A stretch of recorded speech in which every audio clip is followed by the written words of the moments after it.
Friends, तो welcome to my YouTube channel. जैसे आपको पता है कि 26 मई 2024 को यूपीएससी पीटी का एग्ज़ाम है और सबसे बड़ा जो बैरियर होता है वो पीटी ही होता है ना। तो आज मैं टॉप 5 ऐसे सब्जेक्ट बताऊंगा जिनसे सबसे अधिक क्वेश्चन पीटी में आते हैं, और अगर आप इन पे अच्छी पकड़ है तो कोई दिक्कत नहीं होती यूपीएससी पीटी निकालने में। और इनको मल्टीपल टाइम्स अगर रिवीजन करते हैं तो काफ़ी अच्छा आपका रिजल्ट होगा। और यही ऐसे सब्जेक्ट हैं जो अगर आपका स्ट्रॉन्ग है तो कोई दिक्कत नहीं होगी। तो मैं टॉप 5 ऐसे सब्जेक्ट बताऊंगा जहां से क्वेश्चन सबसे अधिक आते हैं। तो पहला जो सब्जेक्ट होता है आप देख सकते हैं, पॉलिटी। इसका मैं रिसोर्स भी बताऊंगा कि मैं क्या फॉलो करता हूं। मैं किसी कोचिंग का नोट्स नहीं देखता, मैं ऑथेंटिक बुक पढ़ता हूं और मुझे उन पे भरोसा है, मुझसे कोई दिक्कत नहीं होती है। तो पॉलिटी की अगर देखा जाए तो पर ईयर कम से कम 15 से 20 क्वेश्चन आते हैं, है ना। ये रेशियो आपका ऊपर नीचे होते रहता है, इसमें कोई कॉन्फिडेंट होने की ज़रूरत नहीं है कि 20 ही आएंगे, 15 ही आएंगे, 17-18 भी हो सकते हैं, 22-25 भी हो सकते हैं। इसका जो बेस्ट रिसोर्सेस हैं, जो बहुत सारे टॉपर्स रिकमेंड करते हैं और मैं भी करूँगा, जो मैं खुद फॉलो करता हूँ, वो होती है आपकी एम लक्ष्मीकांत, है ना। एम लक्ष्मीकांत करके एक बुक आती है, सबसे बढ़िया बुक है, तो आप ये पढ़ सकते हैं और मल्टीपल टाइम पढ़ें। और दूसरी चीज़ है कि इस बुक्स में आई थिंक अभी जो न्यू एडिशन है उसमें लगभग 90 के आसपास चैप्टर हैं। अब 90 के 90 पढ़ने की ज़रूरत नहीं है, उसमें से 40-45 ऐसे चैप्टर हैं जिनसे ही क्वेश्चन आते हैं और उन्हीं पे आपकी पकड़ होनी चाहिए, है ना। दूसरी जो सब्जेक्ट हमारी आती है वो आती है इकोनॉमिक्स। इकोनॉमिक्स की अगर बात करें तो इकोनॉमिक्स एक थोड़ा सा ये अगर देखें तो थोड़ा सा डाटा वाला ज़्यादातर, चाहे टर्मोलॉजी वाला थोड़ा सा सब्जेक्ट है, तो इसको समझने में बहुत सारे एस्पायरेंट को दिक्कत होती है। तो खैर इसको तो हम डिनाई नहीं कर सकते, पढ़ना तो हमें पड़ेगा ही। इसके लिए जो क्वेश्चन की जो डिमांड होती है यूपीएससी में, वो भी कम से कम 20 से 22 क्वेश्चन, कभी 17 क्वेश्चन भी आई थिंक आ जाते हैं, इतने क्वेश्चन। इसका जो मेरे पास रिसोर्सेस है वो जो मैं फॉलो करता हूँ वो है आपका, एक है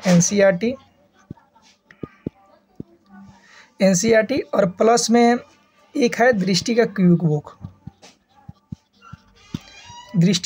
बुक। ये मैं दोनों फॉलो करता हूँ, है ना। तो ये दोनों बुक काफ़ी अच्छी है। एनसीईआरटी आप क्लास 9th की एनसीईआरटी पढ़ सकते हैं, वो काफ़ी बढ़िया बुक है। और दृष्टि की अगर बुक पढ़ रहे हैं तो भी ठीक है, नहीं तो आप और भी बुक्स जैसे नितिन सिंघानिया और भी महेश बर्नवाल और भी बहुत सारे ऐसे फैकल्टी की बुक आती है जिनको आप प्रीफर कर सकते हैं। पर मैं जो कर रहा हूँ वो मैं बताऊँगा और जेन्युइन बताऊँगा, मैं कोई ऐसे प्रमोशन वाली वीडियो जो नहीं बना रहा हूँ। तीसरे पिलर की अगर बात करें तो तीसरे पिलर पे हमारी आ जाती है ज्योग्राफी। ज्योग्राफी में भी अगर देखें तो 12 से 15 क्वेश्चन पर ईयर आते हैं। और इसका जो रिसोर्सेस है उसका रिसोर्सेस सबसे बेस्ट है आपकी 11th और 12th की एनसीईआरटी।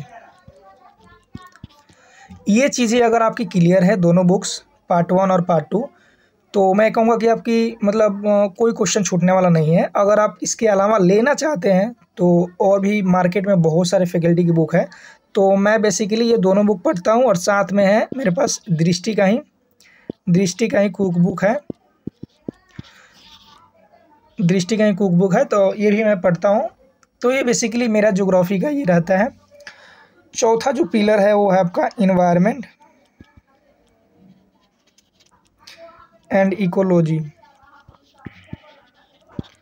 इन्वायरमेंट एंड इकोलॉजी के लिए बच्चे जो पढ़ते हैं वो बोलते हैं कि सबसे बेस्ट है शंकर आईएएस, है ना। शंकर आईएएस हो गया, या फिर और भी बहुत सारे नोट्स से जैसे बोलते हैं मधुकर कोटवे सर। तो मैं तो कहूँगा कि अगर किसी टीचर से पढ़ रहे हैं तो बेसिकली नोट्स ले लें, है ना। नहीं तो बुक्स अगर आपको चाहिए तो मैं जो बुक पढ़ता हूँ वो आपकी आती है दृष्टि पब्लिकेशन की ही बुक आती है, और आप इसको बेसिकली पढ़ सकते हैं। तो मैं जो पढ़ता हूँ मैं बता दिया कि दृष्टि का मैं प्रेफर करता हूँ इन्वायरमेंट इकोलॉजी के लिए, है ना। तो यहाँ से भी जो क्वेश्चन आते हैं वो मैं बता दूँ, कम से कम आई थिंक 15 से 20 क्वेश्चन यहाँ से आते हैं। यानी अगर ये दोनों मिला दिया जाए ना, आपका ज्योग्राफी और इन्वायरमेंट, तो आप सोच सकते हैं 30 से 35 क्वेश्चन तो यहीं से आते हैं, है ना। और ये दोनों सब्जेक्ट काफ़ी इंटरलिंकिंग है। अगर आप ज्योग्राफी समझ रहे हैं तो ये दूसरा सब्जेक्ट आपको समझने में कोई दिक्कत नहीं होगी। अगर ये समझ रहे हैं तो ये समझने में कोई दिक्कत नहीं होगी। काफ़ी बढ़िया सब्जेक्ट है और पढ़ने में काफ़ी मज़ा आता है ना। अब चलते हैं चौथे पिलर पे अपने। चौथा जो पिलर है, लास्ट पिलर है, वो आपका है हिस्ट्री। सॉरी चौथा नहीं, पाँचवा। ये जो है आपका हिस्ट्री और इतिहास में बेसिकली 3 सेक्शन है, एंशिएंट, मिडाइवल और मॉडर्न। तो इतिहास के लिए बहुत सारे एस्पिरेंट ऐसे बोलते हैं कि यहाँ से जो क्वेश्चन मैं बता दूँ पहले, यहाँ से क्वेश्चन भी आपका कम से कम 15 से 18, कभी कभी 20 ऐसे हो जाते हैं। इसका जो रिसोर्सेस है वो काफ़ी बेस्ट है, जो मैं फॉलो करता हूँ। और बहुत सारे एस्पायरेंट, बहुत सारे टॉपर्स, कई एनसीईआरटी बताते हैं कि आप 6 to 12 तक पढ़ो, है ना, 6 to 12 तक पढ़ो, उसके बाद तब जाके होगा। कई बोलते हैं कि स्पेक्ट्रम पढ़ो, तो खैर स्पेक्ट्रम तो पढ़ना ज़रूरी है, पर मेरी जो सलाह है स्पेशल पीटी के लिए, मेंस के लिए मैं नहीं बातें कर रहा हूँ, स्पेशल पीटी अगर आपके निकालना है और अगर आप चाहते हैं कि आई थिंक 15-18 में से कम 14 सही हो जाए, 15 सही हो जाए, तो इसके लिए सबसे बेस्ट बुक आती है एक आर्य कंपटीशन टाइम्स।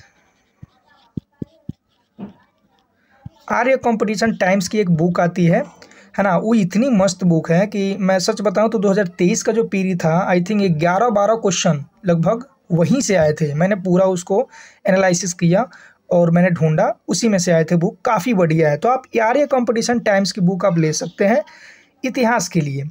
और इसमें सबसे अच्छी बुक बात यह है कि इसमें एंशिएंट, मिडाइवल और मॉडर्न तीनों चीज़ें कवर की गई है ना।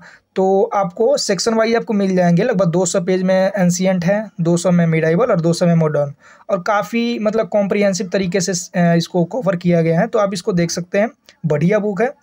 तो ये 5 पिलर्स थे बेसिकली यूपीएससी के लिए, जिसको आप अगर अभी 3 महीने समय है, 3 महीने में अगर आप कवर कर सकते हैं तो काफ़ी अच्छा रहेगा, नहीं रुकेगा।